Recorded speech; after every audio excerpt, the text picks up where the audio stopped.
ಆಗ್ತದಲ್ವಾ? ತಾಪ ಹೆಚ್ಚಾದಷ್ಟು ಅಣುಗಳ ವೇಗ ಏನಾಗುತ್ತೆ? ಜಾಸ್ತಿ ಆಗ್ತದಲ್ಲ. ಆದ್ರಿಂದ ಅದು ವಿಸರಣೆ ಬೇಗ. ಅದೇ ಐಸ್ ಕ್ರೀಮ್ ಪಕ್ಕದ ಮನೇಲಿ ಐಸ್ ಕ್ರೀಮ್ ತಂದ್ರೆ ನಮ್ಗೆ ಸ್ಮೆಲ್ ಬರೋದಿಲ್ಲ.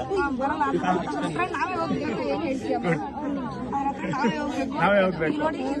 ಪಕ್ಕದ ಮನೇಲಿ ಪಲಾವ್ ಮಾಡಿದ್ರೆ ಬೇಗ ನಿಮ್ಗೆ ಸ್ಮೆಲ್ ಬರ್ತದಲ್ವಾ?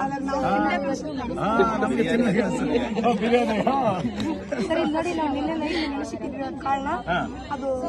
ನಿನ್ನೆ ಕಾಳು ದೊಡ್ಡದಾಯ್ತಾ ಚಿಕ್ಕದಾಯ್ತಾ? ಹೆಂಗಾಯ್ತು?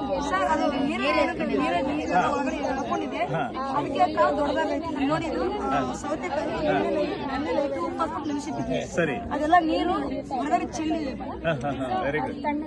ಹೊರಗಡೆ ಚೆಲ್ಬಿಟ್ಟು ಚಿಕ್ಕದಾಯ್ತಾ? ಒಣಗಿದ ತರ ಆಗಿದೆ. ಯಾಕಂದ್ರೆ ಹಂಗಾಯ್ತು? ಅದು ಎಲ್ಲ ಹೊರಗಡೆ ಚೆಲ್ಲಾಯ್ತಲ್ಲ ನೀರು, ಅದಕ್ಕೆ ಅದು ಇದು ಆಗಿದೆ. ನೀವು ನೋಡಿ, ಈಗ ನೀರಿನ ಕಡೆ ಹೆಚ್ಚಿದ್ರೆ ಆ ಸ್ಮೆಲ್ ನಿಮ್ಗೆಲ್ಲ ಬರ್ತಾ ಇದೆ. ಸ್ಮೆಲ್ ಬರಕ್ಕೆ ಡಿಫ್ಯೂಷನ್ ಕಾರಣ. Very good. ವಿಸರಣೆ ಅಂತ ಕರಿತೀವಿ ಕನ್ನಡದಲ್ಲಿ. ವಿಸರಣೆ. ಅಭಿಸರಣೆ ಅಂದ್ರೆ ಒಂದು ಅರವ್ಯಾಪ್ಯ ಪೊರೆ, ಆಸ್ಮೋಸಿಸ್. ಕರೆಕ್ಟ್. ಅಭಿಸರಣೆ ಇಷ್ಟೊತ್ತು ನಂಗೆ ಡಿಫ್ಯೂಷನ್ ಬಗ್ಗೆ. ಡಿಫ್ಯೂಷನ್. ಒಣ ದ್ರಾಕ್ಷಿ ನೀರಲ್ಲಿ ಹಾಕಿದ್ರೆ ಏನಾಗುತ್ತೆ? ಸರ್ ಅದು ಕೂಡ ದಪ್ಪ ಆಗುತ್ತೆ. ಹೆಂಗಾಗತ್ತೆ? ಸರ್ ಅದು ನೀರೆಲ್ಲ ಒಳಗಡೆ ಹೇಳ್ಕೊಂಡು ಅದು ವಿಸರಣೆನ ಅಭಿಸರಣೆನ? ಸರ್ ಇದು ಅಭಿಸರಣೆ. ಯಾಕಂದ್ರೆ ಅರವ್ಯಾಪ್ಯ ಪೊರೆ ಬರ್ತದೆ, ಅದನ್ನ ಅಭಿಸರಣೆ ಅಷ್ಟೇ. ಗೊತ್ತಾಯ್ತಾ? Very good, very good.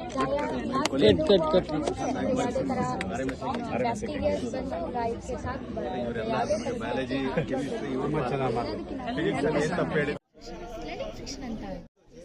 ಇದರಿಂದ ನಮ್ಮ ಬ್ರೈನ್ನ ನಾವು ಆಕ್ಟಿವ್ ಆಗಿ ಇಟ್ಕೋಬಹುದು. ಸೊ ನಾನು ಎಕ್ಸ್ಪ್ಲೈನ್ ಮಾಡಿದ್ದು ಬ್ರೈನ್ ಪ್ರಕಾರ. Thank you sir.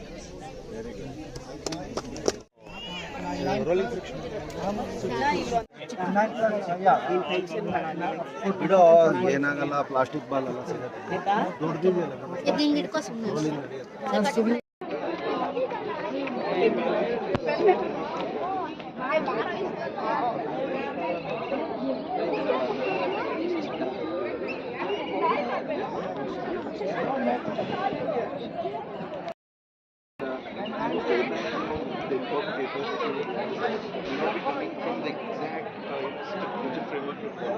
So that's when towards the end you go animal.